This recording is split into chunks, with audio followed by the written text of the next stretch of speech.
Bom dia, meus amados irmãos, a graça e a paz do nosso bondoso Deus e o amor do nosso Senhor e Salvador Jesus Cristo abunde grandiosamente em nossos corações, nos trazendo o conhecimento, o discernimento espiritual, para que em tudo o que nós façamos, falamos, vivamos, seja tudo para a honra e glória de Deus, sempre no exemplo perfeito do nosso Senhor e Salvador Jesus Cristo. Amados, hoje, quinta-feira, vamos dar continuidade aqui à nossa lição.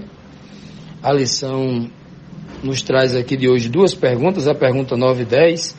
Ontem, nós vimos aí os versículos 13 e 14, quando vimos aí na palavra de Deus, dizendo claramente que não deveríamos nem endurecer o nosso coração pelo engano, quando deveríamos exortar os irmãos todos os dias para que os seus corações não endureçam, né?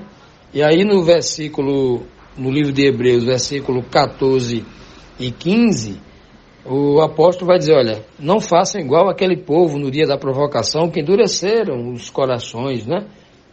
Endureceram os corações como o dia lá da provocação, lá nos dias de Moisés, né?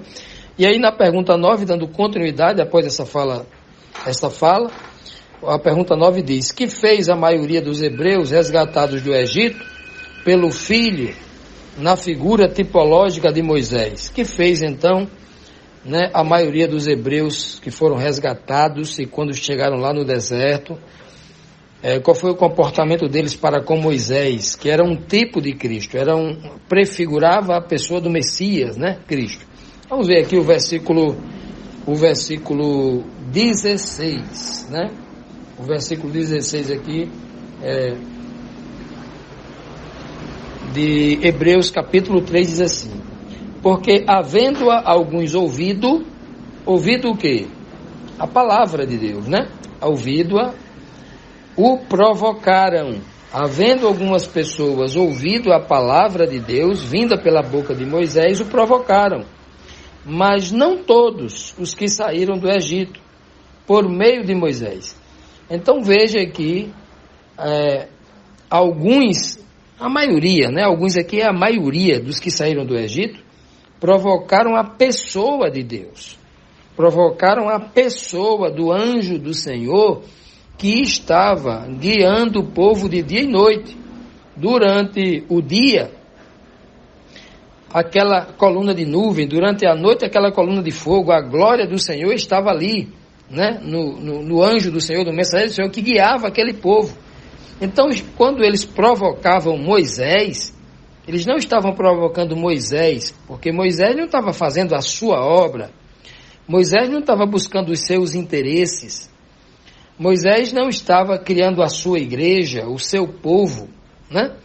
Moisés estava ali fazendo única e exclusivamente a vontade de Deus, e cada palavra que Moisés dizia era uma repetição das palavras de Deus, exatamente como Cristo veio aqui à terra e chegou a dizer assim, as palavras que eu digo, não digo de mim mesmo, cada palavra que eu digo conforme eu escuto, conforme as palavras que o meu Pai me deu. Então Jesus não fazia nada, né, de sua própria cabeça, não falava, assim como Moisés. Então quando se provoca Moisés, quando não se aceita a palavra de Moisés, não está rejeitando Moisés. Não tem aquele negócio de assim, eu não gosto de Moisés, mas eu amo a Deus. Não. Não, ali é muito claro de que quando se revolta contra um homem de Deus, um homem que Deus realmente enviou, não estou falando aqui o que muita gente fala na internet, qualquer pastorzinho aí de igreja, que nem dom tem para isso, e vive completamente à margem da palavra de Deus, chama-se de homem de Deus. Não. O homem de Deus não é aquele que tem um título, não é aquele que se diz pastor, não. Homem de Deus é aquele que Deus o chamou, que Deus instituiu, que Deus ungiu, que Deus o investiu de autoridade para isso. Esse é o homem de Deus, ok? Tá bom. Então, aqui, nesse contexto aqui, da mesma forma acontece com Cristo. Paulo está dizendo aqui, olha, do jeito que aconteceu lá no passado com Moisés, tinha que acontecer com Cristo também. Eles rejeitaram a Cristo, se rebelaram contra Cristo e acabaram se rebelando contra Deus. Provocaram não foi a Cristo, provocaram a Deus. É por isso que Cristo disse assim, olha, se vocês fazem alguma coisa mal contra mim, eu não vos condeno. Não é eu que condeno. Não é? Eu vim aqui para condenar, eu vim aqui para salvar. Vocês podem até bater em mim, podem até me matar. Eu vim aqui para salvar vocês. Não sou eu essa pessoa que faz isso. Né? Olha que coisa linda. Não era a função de Moisés mandar matar ninguém, não. A função de Moisés era retransmitir na íntegra a palavra de Deus para o povo, né? Então, é por isso que Paulo diz aqui, ó. Mas não todos, não foi 100% daquele povo que saiu do Egito, não, né? Não foi, né? Que saíram do Egito por meio de Moisés. Então, eles foram resgatados lá do Egito através de Moisés. Veja que Deus não faz nada diretamente. Ele faz através de Moisés, que era um tipo de Cristo, para mostrar claramente que Cristo viria fazer isso da mesma forma. E a partir do momento que Cristo é exaltado, senta à direita de Deus, o Pai o faz Senhor e Cristo, a partir deste momento, eu já também não faço a minha própria vontade. Agora eu preciso fazer a vontade de Cristo. As palavras não são minhas, agora as palavras são de Cristo. Né? Aquele que habita em mim, e eu preciso fazer a sua vontade. Então, o texto aqui é muito claro em nos apresentar com muita clareza a mensagem de que nós não devemos fazer como aqueles que, ouvindo a palavra de Deus, rejeitaram esta palavra, provocando a pessoa de Deus. Então, quando eu rejeito a palavra de Deus, quando eu não dou ouvido às palavras de Cristo, eu estou rejeitando a palavra, a verdade, a Cristo e, sobretudo, estou rejeitando a Deus. Que nós possamos buscar, né, refletir em todos esses erros que o povo do passado cometeu, do passado lá dos dias de Moisés, do passado lá dos dias da igreja primitiva, sob o comando de Cristo, né, sobre o comando dos apóstolos, todos esses erros que eles cometeram, para que a gente não faça o mesmo, que a gente não endureça os nossos corações, dando ouvido ao mundo, dando ouvido aos homens, mas ouvindo a palavra de Deus e somente a Cristo. Essa é a grande mensagem aqui implícita por trás dessa mensagem aqui do livro de Hebreus. Continuando, amados, vamos aqui para a nossa próxima pergunta, a pergunta 10.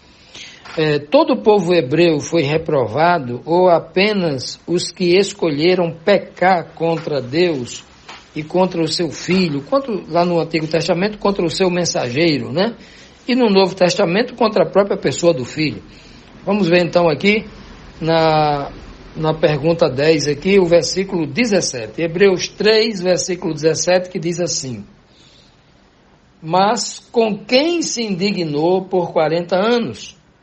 Com quem Deus se indignou por 40 anos? Não foi, porventura, com os que pecaram, cujos corpos caíram no deserto? Olha só. Então, muito claro aqui a palavra, né? Que Deus, que o Senhor, Ele não vai se indignar com os santos que se esforçam ali, né? Mesmo com sua dificuldade, com as suas simplicidades, né? Com as suas agrúrias, com aqueles que buscam guardar a palavra, guardar os mandamentos, não. Ele vai só se indignar com aqueles que pecam. Foi com os que pecaram. Ele se indignou. E nós, quando estudamos, né, ali o povo do Êxodo no deserto, a gente vai ver, muitas vezes, se a gente usar da empatia, eu sei que é muito difícil isso, né, guardado as devidas proporções, mas se a gente usar da empatia de tentar se colocar no lugar de Deus, a gente vai ver que muitas das atitudes que o Senhor toma, a gente vai ver que ele é muito brando ainda, porque quando a gente está lendo o que ele faz por aquele povo, e aquele povo se rebela, quando você está lendo mesmo assim, examinando a Bíblia, você entrando no texto ali, você sentindo aquelas emoções todas ali, tem hora assim que dá vontade de dizer assim, mas rapaz, dá vontade de esganar esse rebelde aqui contra o Senhor fazendo tudo por eles, lhe dando a liberdade, vivia sem liberdade, agora eles são livres, não tem ninguém mandando neles, né? E agora eles são livres e abençoados, todo dia comidinha, e agora não, eles estão se rebelando contra o Senhor, né? Qual é a vontade que a nossa carne, o homem carnal tem? É de chegar lá e esganar aquele sujeito. Mas rapaz, o que você está, né? Aí a gente vê o Senhor tomando uma atitude, dando uma segunda chance, né? Algumas vezes o Senhor diz assim, olha, cada um dos seus irmãos aí pega uma espada e traspasse o seu irmão, mate o seu irmão. O que o Senhor estava dizendo com isso? Com a espada. Espada na tipologia é palavra. Então o Senhor está dizendo assim, pegue essa espada e traspasse o seu irmão e mate o seu irmão que está em rebelião contra a palavra. Contra a palavra de Deus que saiu da boca de Moisés. Como é que você vai parar uma rebelião? É com a palavra de Deus. Ali no Antigo Testamento era uma tipologia. No Novo Testamento nós encontramos o antítipo da espada, que é a palavra. Como é que a gente vai fazer hoje? Vai pegar uma espada e vai atravessar o irmão? Não. Se tem um irmão em rebelião, como é que você vai usar para matar aquele homem nele, aquele velho homem nele que está querendo trazer rebelião para dentro da igreja? Usa a espada, usa a palavra. Não foi assim que ele fez? Mas quando Coré, Datã e Abirão se rebelaram contra Moisés, usurpando a posição de Moisés, querendo descredibilizar o servo do Senhor, tentando destruir a pessoa de Moisés, tentando tomar o seu cargo, a sua posição, por inveja, né, por cobiça. O que aconteceu com eles? O chão se abriu e engoliu a todos eles. Uma tipologia da morte eterna, porque o chão, quando se abre, é uma sepultura, né? Se abriu, engoliu. Ou seja, uma tipologia de que aqueles não entram no reino de Deus, vai experimentar a morte eterna. Abriu o chão, ou seja, um buraco muito fundo, fundo no sentido de que é uma morte para sempre. E eles apareceram no abismo ali, né? O chão se abriu debaixo de seus pés e eles foram engolidos pela terra. Que coisa impressionante. O Senhor agiu com muita firmeza ali, mas toda e qualquer ação tem uma tipologia. Quando o povo se rebelou de novo, pecando contra o Senhor, ali apareceram umas serpentes venenosas e começou a picar, muita gente morrendo com o veneno daquela serpente. Aí de novo o Senhor, toda a ação do Senhor tem uma tipologia, vai se cumprir lá na frente, né? Ele mandou que preparasse uma haste e pendurasse nessa haste uma vara, né, bem alta aí, fizesse uma serpente de bronze e pendurasse ela lá na ponta, lá no alto. E todas as pessoas que olhassem para essa serpente, mesmo tendo sido picado por uma serpente, elas já morreriam, né? E ali aquela serpente de bronze apontava para Cristo, né? A serpente de carne, você pisa na cabeça dele, ela morre, mas a serpente de bronze não. Se alguém pisar na cabeça da serpente de bronze, vai machucar o pé, né? Não mata a serpente de bronze, não. Ali é uma tipologia, né? Porque todas as coisas foram colocadas debaixo dos pés de Cristo.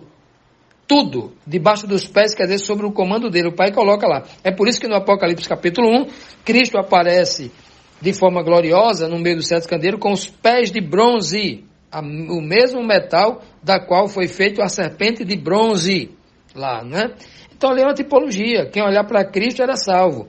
Quem olhasse para aquela serpente, que era uma tipologia do diabo, a serpente lá da árvore da ciência do bem e do mal lá do Éden, vai cair. O que sai da boca da serpente é veneno. O que sai da boca de Satanás é um veneno chamado mentira, engano, que leva à morte. O engano, a serpente havia contaminado a mente de muita gente estava abrindo a boca pregando contra Moisés, contra a lei de Deus, contra a vontade de Deus, sabotando a liberdade, os planos e os projetos de Deus para o povo.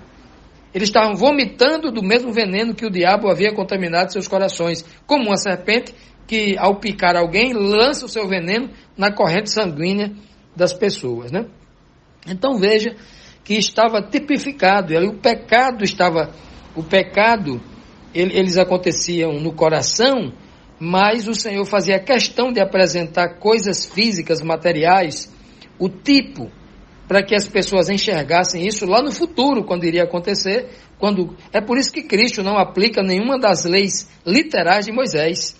Ele não manda apedrejar ninguém, ele não mata ninguém, ele não usa nada físico. Toda a linguagem dele é no Espírito, no Espírito, no Espírito, no Espírito, o tempo todo, mostrando que o que está no Antigo Testamento, todas aquelas decisões de Deus, eram tipos que iam se cumprir no antítipo, né?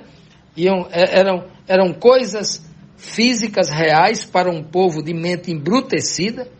Paulo diz assim, você não pode voltar aos antigos rudimentos, ou seja, lá no deserto, a forma de ensinar aquele povo era rudimentar, né? Como é que era rudimentar, né? Era usando coisa física, tinha que ter um santuário físico, tinha que matar literalmente um animal, um cordeiro, para ele mostrar que o pecado causava morte, tinha que ter aquelas cenas horrendas de rasgar a garganta de um cordeirinho inocente, né? Todo aquele muito sangue, toda aquela, né? E para muita gente aquilo era uma cena muito bárbara, não era muita mortandade, né? Mas o Senhor queria ensinar a eles o seguinte, olha, pecado é uma desgraça, tudo isso é por culpa do pecado. Todo esse sofrimento, toda essa mortandade, o pecado só causa morte. Então, quando ele traz isso para o Novo Testamento, e aqui o apóstolo Paulo escrevendo aos Hebreus, ele tenta trazer muito dessa linguagem para esse povo, né? Mas com quem o Senhor se indignou durante os 40 anos lá no deserto? Foi com todo mundo? Não. Foi só com aqueles que pecaram. O Senhor, ele é justo. Ele não puniu todo mundo, só aqueles que pecaram.